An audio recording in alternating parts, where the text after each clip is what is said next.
এই আইয়া পড়ছি বন্ধুগণ, রান্নাঘরের গল্প আর স্বাদের জাদু নিয়ে ওয়েলকাম টু বংবাড়ি বাইটস। আজকে বাঙালির অতি নস্টালজিক একটি রান্না, ভাপা ইলিশ। ভাপা ইলিশের নাম শুনেছেন নিশ্চয়ই। ঠিক দিদারা ঠাকুমারা যেভাবে স্টিলের বাটিতে ভাপা ইলিশ বানাতো, আজকে ঠিক সেইভাবে বানাবো। এর জন্য বিশেষ তেল মশলার প্রয়োজন পড়ে না, এর জন্য খুব বেশি বাটাবাটির দরকার পড়ে না, খুব বেশি কষানোর দরকার পড়ে না, কড়াইয়ে আলাদা করে রান্না চাপাতে হয় না। এটার জন্য যেটা দরকার সেটা একটি স্টিলের বাটি। হ্যাঁ, ঠিকই ধরেছেন, একটি স্টিলের বাটি, যেটা ফুটন্ত জলের মধ্যে দেওয়া হয়। যাই হোক, দেখে নেওয়া যাক। ইলিশ মাছের পিসে অল্প নুন, হলুদ আর লঙ্কার গুঁড়ো মাখিয়ে বেশ খানিক্ষণ রেখে দিতে হবে।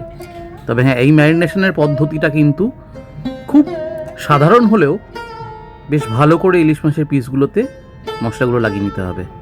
এই কিন্তু আমাদের আগাগোড়া মশলা, এর বেশি কিচ্ছু পড়বে না, না ধনে গুঁড়ো, না জিরে গুঁড়ো, না কিছু।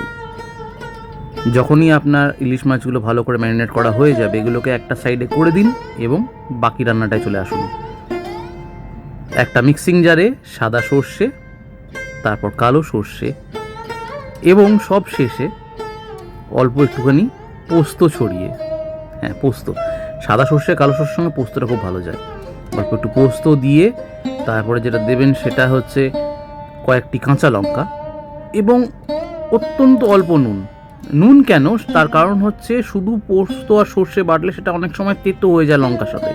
যাই হোক, তারপর বাটিটার মধ্যে, মানে স্টিলের বাটিটার মধ্যে দই নিয়ে সেটা ভালো করে ফেটিয়ে তার মধ্যে সর্ষে পোস্ত বাটাটা দিয়ে দিন, ভালো করে মিশিয়ে নিন এবং মিশিয়ে নিয়ে ইলিশ মাছের পিসগুলো এক এক করে তার মধ্যে দিয়ে দিন। দেখবেন যেন ইলিশ মাছের পিসগুলো সর্ষে পোস্ত বাটাটার মধ্যে পুরোপুরিভাবে ডুবে যায়। ঠিক ততটাই বাটা আপনাদের দিতে হবে।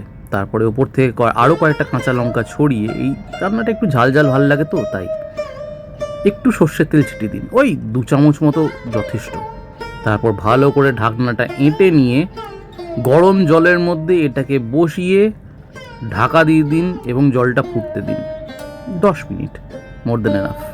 10 মিনিট পরে যখন গ্যাস বন্ধ করে আপনি স্টিলের বাটিটা নামাবেন এবং ঢাকনাটা খুলবেন, তখন দেখবেন আপনার সর্ষে পোস্তর ঝাঁঝে আপনার পেটে 100টা ইঁদুর দৌড়াতে শুরু করেছে। ভালো থাকবেন, সুস্থ থাকবেন, সাবস্ক্রাইব করবেন।